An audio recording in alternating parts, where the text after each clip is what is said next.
handling it? Because some of us are built for this because we've been telling folk. Don't mean it's not scary, but I've been doing that critical self-reflection for myself because I'll be honest, I watched these events. I said, I told you so. I told you so. Then I got a little scared. Then I said, we're built for this.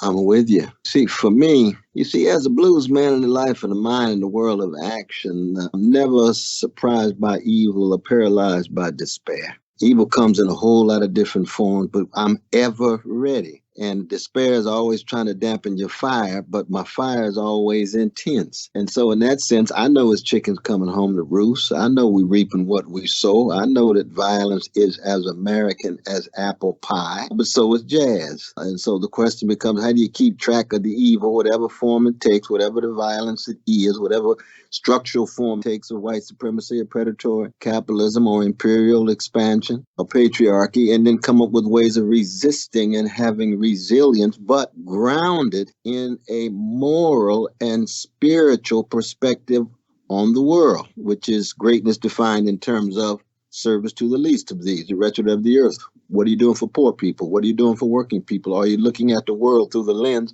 of poor and working people? So when I look at the empire itself undergoing this undeniable spiritual decay, this inescapable moral decrepitude with Trump and the neo-fascist form that it takes, I say, we know this comes out of the worst of American history, and we got to come to terms with that worst. You know, as the old saying goes, history doesn't repeat itself, but it sure does rhyme. You know what I was thinking watching this?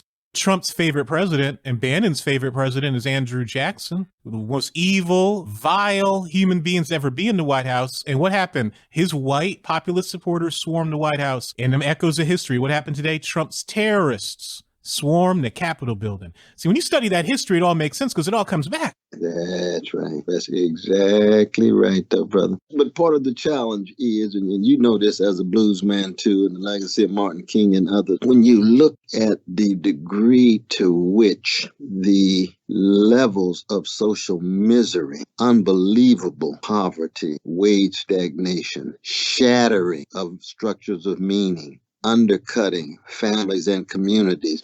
That's what predatory capitalism has done in its financialized forms. It has impacted poor and working people across the board, but unfortunately, it has not yet led toward working people coming together the way Brother William Barber or Sister Thea Harris warned, or myself, or the legacy of King, but it put folk more and more at each other's throats. And this is what neo-fascism does, especially American style. It's got a white supremacist public face. It's got big money in the background, Wall Street especially, big military in the background, Pentagon especially, and it's sucking so much of the wealth of working and poor people upward. And so people get so desperate that they're willing to grab for straws. And of course, dominant straw in the United States is always a deeply individualistic, usually white supremacist, xenophobic, and also one of deep suspicion of liberal elite.